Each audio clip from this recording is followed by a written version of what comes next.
तो अमेरिका ने अपना दोगलापन दिखाते हुए जिस तरीके से भारत को 25% टैरिफ से हिट किया, ऐसे में अमेरिका को लग रहा था कि भारत रूस से तेल खरीदना कम कर देगा, और ऐसे ही खबरें भी आ रही थी कि कम कर दिया, और भारत को आने वाला कच्चा तेल रूस के द्वारा बीच रास्ते से ही दूसरे देशों में मोड़ दिया जा रहा है।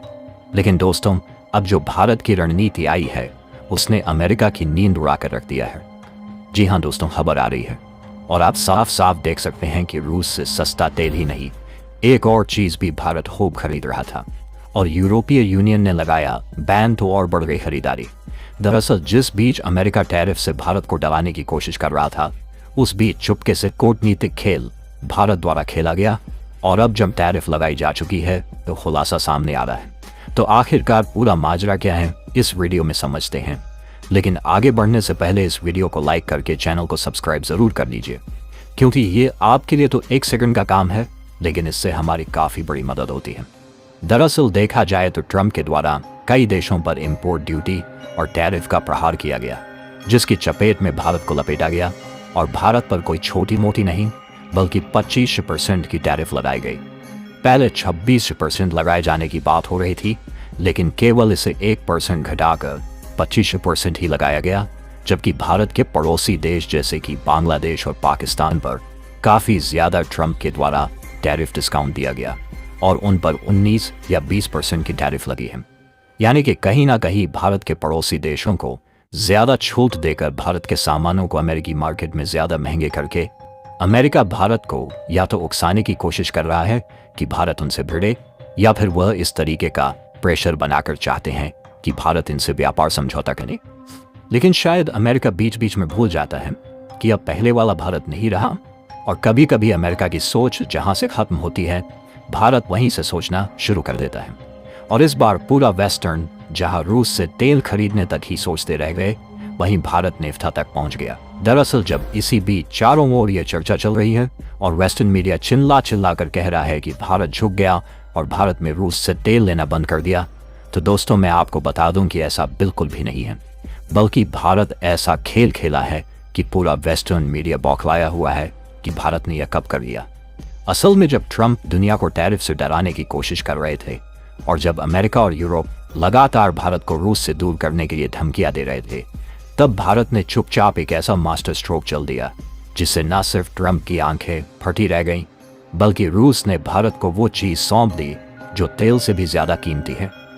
जी हाँ, ये कोई आम सौदा नहीं था, ये था नेफ्टा का सौदा, एक ऐसा सुपर केमिकल जो आने वाले दशक में भारत की इंडस्ट्री, डिफेंस और स्पेस टेक्नोलॉजी को रॉकेट की तरह ऊपर ले जाने वाला है। रूस के साथ इस तरीके का सौदा करना भारत के लिए काफी मुश्किल था, लेकिन असल में जब पूरी दुनिया रूस यूक्रेन युद्ध और भारत की तेल कूटनीति पर नजरें गड़ाए बैठी थी, तभी दिल्ली के रणनीतिक गलियारों में एक खुफिया गेम खेला जा रहा था, और इस गेम का नाम था रूस से सीधे सस्ता नेफ्टा खरीदकर चीन और अमेरिका दोनों पर प्रहार करना। यहां तक कि ट्रंप ने जब 25% का टैरिफ लगाकर भारत को झुकाने की कोशिश की, तो भारत ने उन्हें वही जवाब दिया जो कोई भी स्वतंत्र देश देता है, और जवाब साफ है कि ना झुकेंगे ना रुकेंगे। और तो और भारत ने ना केवल इन धमकियों को हवा में उड़ा दिया, बल्कि रूस से ऐसा सौदा किया जिसकी खबर न चीन के जासूसों को लगी न अमेरिका के सैटेलाइटों को। देखिए, सौदा रूस और भारत के बीच में हुआ है, लेकिन जिस प्रोडक्ट का सौदा हुआ है उसका नाम है नेफ्टा। सुनने में कोई छोटी मोटी चीज लगती है, लेकिन इसकी औकात इतनी ज्यादा है कि अपने आप में न जाने कितनी ताकतों को समेटे हुए हैं, क्योंकि यह पेट्रोकेमिकल इंडस्ट्री की बैकबोन है। इसी से बनते हैं ओलेफिन्स और एरोमेटिक्स, जो आगे चलकर प्लास्टिक, रेजिन, फाइबर और हजारों केमिकल्स का बेस बनते हैं।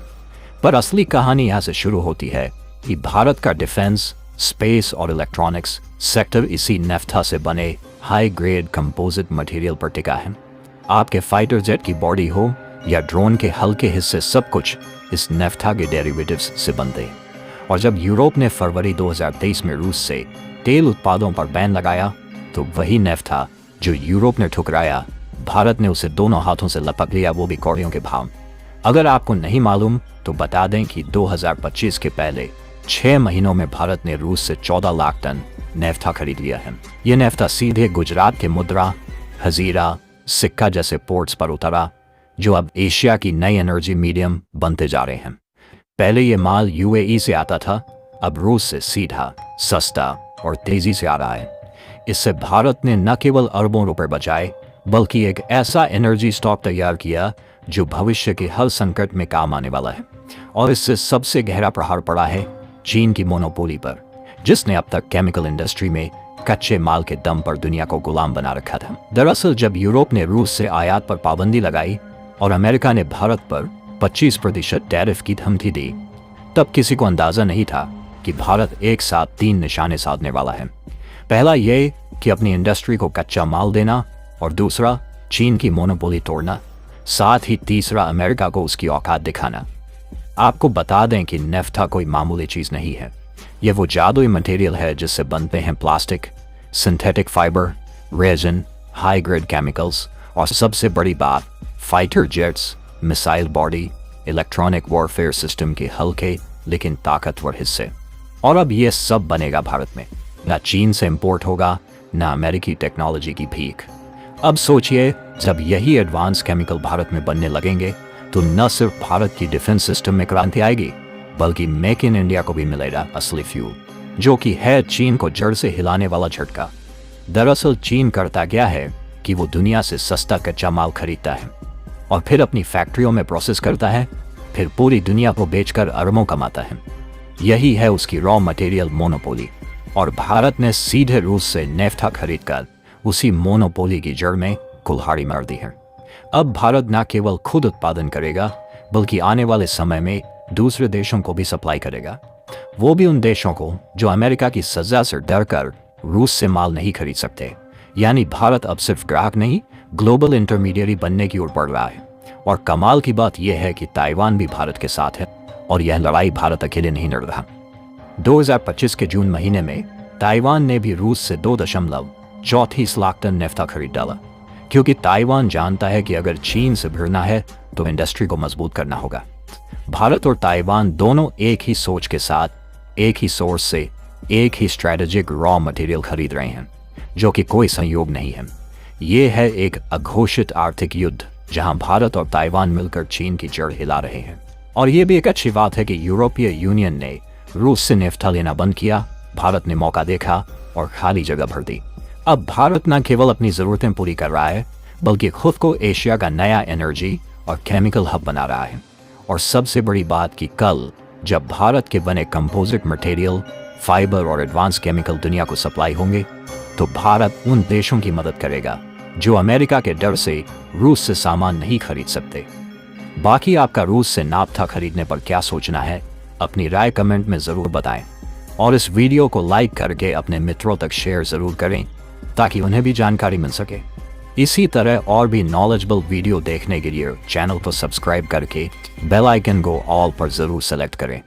जय श्री राम।